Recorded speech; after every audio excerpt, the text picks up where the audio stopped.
MKR पर आप सभी का स्वागत है। मेरा नाम है मनदीप। इस वीडियो में करेंगे कक्षा 9वीं का विषय गणित से पाठ 3 जिसका नाम है निर्देशांक ज्यामिति। इसकी करेंगे प्रश्नावली 3.2। प्रश्नावली 3.2 में कुल 2 ही क्वेश्चन हैं। दोनों के दोनों क्वेश्चंस को इसी वीडियो में हल करेंगे। प्रश्नावली 3.2 के अलावा पाठ 3 की जो भी अन्य प्रश्नावलियां हैं, अन्य परीक्षा वाली वीडियो है, उन सभी के लिंक आपको नीचे डिस्क्रिप्शन बॉक्स में दिए गए हैं। उनको भी देख लेना और अच्छी तरह से समझ लेना। प्रश्नावली 3.2 को शुरू करते हैं अगले पेज से।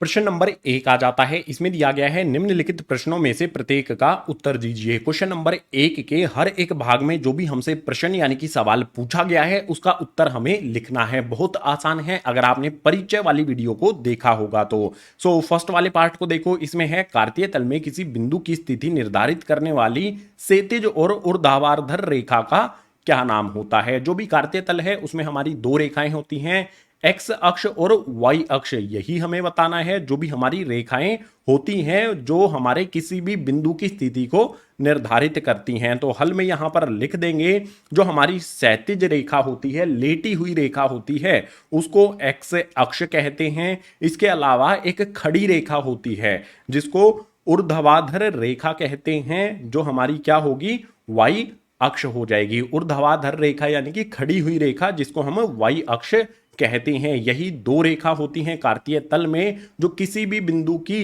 किसी की भी स्थिति को निर्धारित करती हैं, उसके निर्देशांक बताती हैं हमें। पहले वाले भाग का ये हो जाता है हमारा उत्तर। आ जाते हैं दूसरे वाले भाग पर। इसमें दिया है इन 2 रेखाओं से बने तल के प्रत्येक भाग के नाम बताइए। किन 2 रेखाओं से? एक्स अक्ष और वाई अक्ष वाली रेखाओं से जो भी कार्तीय तल के भाग बनते हैं। कार्तीय तल एक्स और वाई अक्ष से 4 हिस्सों में बट जाता है। हर एक भाग को हम क्या कहते हैं? 4 बराबर भागों में वो बटता है। हर एक भाग को कहा जाता है, उत्तर में यहां पर लिखेंगे चतुर्थांश। हर एक भाग को चतुर्थांश हमें कहते हैं। इसके अलावा तीसरे पर आ जाते हैं। इसमें है उस बिंदु का नाम बताइए जहां ये 2 रेखाएं प्रतिच्छेदित होती हैं। जो भी हमारा एक्स अक्ष और वाई अक्ष वाली रेखाएं हैं वो एक दूसरे को जिस बिंदु पर काटती है ना, उस बिंदु का हमें नाम बताना है। क्या कहा जाता है उस बिंदु को? उत्तर में लिख देंगे मूल बिंदु। आसान सा है बिल्कुल। पहले वाला प्रश्न 3 जो प्रश्न इसमें पूछे गए थे हर एक भाग का हमने उत्तर कर दिया है। तो क्वेश्चन नंबर 1 हो जाता है कंप्लीट। अब क्वेश्चन नंबर 2 भी बचा है, उसके लिए चलते हैं अगले पेज पर। प्रश्नावली का आखिरी यानी कि क्वेश्चन नंबर 2 हमारे सामने है। इसमें दिया गया है आकृति देखकर निम्नलिखित को लिखिए। जो भी ये आकृति है, ग्राफ है, कार्तीय तल है, ये हमें क्वेश्चन में ही दिया गया है। इसको हमें देखना है, अच्छी तरह से समझना है। उसके बाद जो भी क्वेश्चन नंबर 2 के सभी भाग हैं इनका उत्तर हमें लिखना है। उत्तर इन्हीं के सामने यहां पर हम लिख देंगे। तो यहां पर एरो यानी कि तीर का निशान भी लगा लिया गया है। सबसे पहले वाले को देखो। इसमें है बी के निर्देशांक लिखिए। हमें इस आकृति को देखना है, कार्तीय तल को देखना है और बी बिंदु के निर्देशांक यहां पर इसके सामने लिख देने हैं, वही उत्तर हो जाएगा। तो इसमें बी बिंदु को ढूंढेंगे तो ये रहा बी बिंदु। इस बी बिंदु के निर्देशांक क्या होंगे?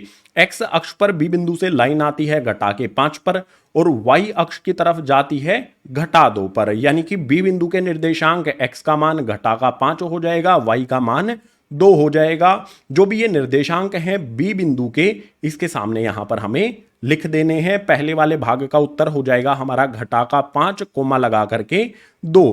पहले वाले भाग का उत्तर हमने यहां पर सामने लिख दिया है। दूसरे वाले भाग को देखो। इसमें है सी के निर्देशांक लिखिए। सी बिंदु को ढूंढो। ये रहा सी बिंदु, इसके निर्देशांक हमें लिखने हैं। तो सी के निर्देशांक के लिए सी से एक्स की तरफ जो रेखा जाती है वो है 5 पर और सी से वाई की तरफ जो रेखा जाती है, वाई अक्ष की तरफ जो रेखा जाती है वो है घटा 5 पर। तो सी बिंदु के जो भी निर्देशांक हैं, एक्स का मान 5, वाई का मान घटा का 5। जो भी निर्देशांक यहां पर हमने लिखे हैं दूसरे वाले भाग के वही निर्देशांक हो जाएंगे। तो यहां पर भी लिख देंगे 5, उसके बाद घटा का 5। जो भी हमारा सी बिंदु है बस उसके निर्देशांक हमें लिख देने हैं। इसके बाद आ जाओ तीसरे पर। इसमें है निर्देशांक घटा का 3 घटा का 5 द्वारा पहचाना गया बिंदु। ऐसे बिंदु मतलब उस बिंदु का हमें नाम लिखना है जिसके निर्देशांक यहां पर हमें दिए गए हैं। अब हम इन निर्देशांक का इस्तेमाल करेंगे बिंदु का पता लगाने के लिए, बिंदु का नाम पता लगाने के लिए। तो घटा का 3 एक्स अक्ष पर ये रहा और घटा का 5 वाई अक्ष पर ये रहा। घटा का 3, घटा का 5, इनसे बनने वाला बिंदु कौन सा है? बताओ फटाफट से कमेंट करके वीडियो को यहीं पर रोक के। इन दोनों बिंदुओं से, इन -3 यानी कि घटा का 3, घटा का 5 से बनने वाला बिंदु है ई। इसके निर्देशांक भी यहां पर लिख लेते हैं, घटा का 3, घटा का 5। देख सकते हो घटा का 3, घटा का 5, इससे बनने वाला बिंदु हमारा ई है। तो क्वेश्चन नंबर 2 के तीसरे वाले भाग का जो भी उत्तर है वो हो जाएगा हमारा ई। यहां पर हमने लिख दिया है। इसी प्रकार से चौथे वाले भाग में है निर्देशांक 2 घटा में 4 द्वारा पहचाना गया बिंदु। निर्देशांक दिए गए हैं, बिंदु का नाम हमें लिखना है। 2 घटा में 4 है तो 2 ये रहा और घटा का 4 ये रहा। 2 और घटा के 4 से बनने वाला बिंदु हमारा कौन सा होगा? बिल्कुल आसान है ना पता लगाना। जो भी ये जी पॉइंट है हमारा, जी बिंदु है, इसके निर्देशांक यहां पर लिखेंगे, 2 घटा में 4 हो जाएंगे। यही निर्देशांक वाला बिंदु तो हमें पता लगाना है, तो वो बिंदु हो जाएगा हमारा जी। इसके सामने यहां पर लिख देंगे। चौथे वाले भाग का भी उत्तर हमने लिख दिया है। पांचवें वाले भाग पर आ जाते हैं। डी का भुज हमें बताना है। डी बिंदु कहां पर है? ये रहा। सबसे पहले इसके निर्देशांक लिख देते हैं। निर्देशांक क्या हो जाएंगे? यहां पर 6 है x और y हमारा 2 होगा। निर्देशांक हो जाएंगे x का मान 6, y का मान 2। अब आपको पता होगा जब भी निर्देशांक लिखते हैं उसमें जो भी पहली वैल्यू होती है उसी को भुज कहा जाता है। तो डी बिंदु का जो भुज है वो पहली वाली वैल्यू होगा, यानी कि 6 हो जाएगा। डी बिंदु का भुज जो है 6 हो गया, यहां पर हमने उत्तर में लिख दिया। इसी प्रकार से इससे अगला छठे वाले में है बिंदु को कोटि। छठे वाले भाग में जो भी हमें ये प्रश्न दिया गया है इसमें छोटा सा मिस्टेक हो गई है। हमें कौन से बिंदु की कोटि लिखनी है? यहां से 1 मिनट रब करके लिख देता हूं। एच बिंदु की हमें कोटि यहां पर लिखनी है, ठीक है।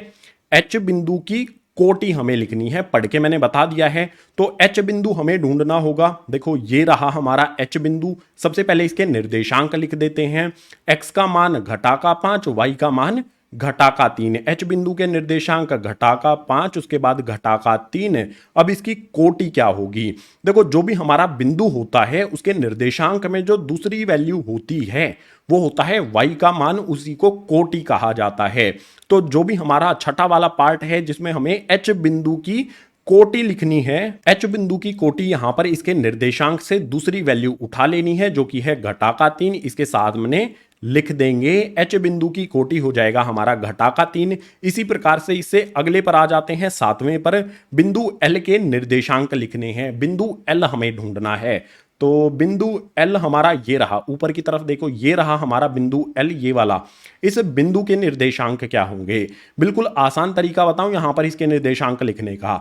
अगर ये बिंदु y अक्ष पर है, y अक्ष पर ही है ये बिंदु, तो यहां पर x का मान 0 होता है, 0 होता है। तो x का मान यहां पर 0 करके कोमा लगा लेंगे। y का मान जहां पर भी ये बिंदु है वही y का मान हो जाएगा। 5 पर है तो y का मान 5 हो जाएगा। जो भी हमारा सातवां भाग है, L बिंदु हमारा y अक्ष पर है तो x का मान 0 हो जाएगा और y का मान यहां पर हमारा 5 हो जाएगा। तो बिंदु L के निर्देशांक हो जाएंगे 0 कोमा लगा करके 5। इससे अगला है आखिरी, बिंदु M के निर्देशांक हमें बताने हैं। बिंदु M को ढूंढते हैं। ये रहा हमारा बिंदु M, इसके निर्देशांक लिखेंगे। ये वाला बिंदु हमारा x अक्ष पर है, यानी कि y का मान अब की बार 0 होगा। M बिंदु के निर्देशांक सबसे पहले तो यहीं पर लिखते हैं। x का मान सबसे पहले लिखा जाएगा जो कि है घटा का 3। उसके बाद अगर ये बिंदु हमारा किस पर है, x अक्ष पर है, तो y का मान 0 हो जाएगा, 0 हो जाएगा। तो यहां पर 0 y की जगह पर लिख देंगे। जो भी हमारा M बिंदु है उसके निर्देशांक हो जाएंगे घटा का 3 और 0। यहां पर लिखेंगे घटा का 3 कोमा लगा करके 0 यानी कि 0। क्वेश्चन नंबर 2 में जो भी हमें आकृति दी गई थी इसको हमने समझा, पढ़ा और उसके बाद जो भी इसके भाग थे सभी का उत्तर हमने कर दिया है। तो क्वेश्चन नंबर 2 हो जाता है कंप्लीट। इसी क्वेश्चन नंबर 2 के साथ प्रश्नावली 3.2 हो जाती है कंप्लीट। उम्मीद करूंगा सारे के सारे क्वेश्चन आपको समझ आए होंगे। अगर आए हैं तो वीडियो को लाइक कर देना, अपने क्लासमेट्स के साथ शेयर कर देना। जितने भी नए विद्यार्थी हैं चैनल को सब्सक्राइब कर लेना। कक्षा 9वीं वाली जो भी वीडियोज हैं चैनल पर इसी तरह से आती रहेंगी। इसके अलावा पार्ट 3 की जो भी अन्य वीडियोज हैं जिसमें प्रश्नावली और पाठ का परिचय कराया गया है, उन सभी के लिंक आपको नीचे डिस्क्रिप्शन बॉक्स में दिए गए हैं। सभी को देख लेना और अच्छी तरह से समझ लेना। सो इस वीडियो में इतना ही, मिलता हूं आपसे इसी तरह की अगली वीडियो में।